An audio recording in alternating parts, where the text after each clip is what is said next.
तर कोकणात मान्सून दाखल झालाय, मात्र रत्नागिरी आणि सिंधुदुर्ग जिल्ह्यात मागील 4 दिवसांपासून पावसाने उसंत घेतली आहे। त्यामुळे उकाड्यात मोठी वाढ झाली आहे। सर्वांचे डोळे अजूनही आकाशाकडे लागलेत। आढावा घेतलेला आहे आमच्या प्रतिनिधींनी, आपण पाहूयात।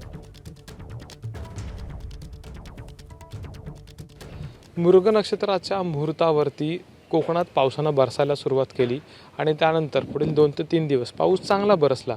पण मागच्या 4 दिवसांपासून रत्नागिरी जिल्ह्यासह सिंधुदुर्ग जिल्ह्यामध्ये पावसानं उसंत घेतलेली आहे आणि कडाक्याचं ऊन आहे। पारा जो आहे तो कमालीचा वाढलाय आणि त्यामुळे अंगाला घामाच्या धारा लागतात। आत्ता जर आपण चित्र बघितलं तर कडाक्याचं ऊन आहे आणि आकाशामध्ये काही प्रमाणातच काळे ढग आपल्याला दिसून येतात आणि अगदी शेतकऱ्याची गणित जी आहे ती देखील असं आपण म्हणू शकतो काही प्रमाणामध्ये बिघडलेत, कारण की जो पाऊस सुरुवातीला झाला त्याचा अंदाज घेऊनच इकडं भात शेतीच्या पेरणीच्या कामांना सुरुवात झाली होती किंवा नांगरणीला सुरुवात झाली होती।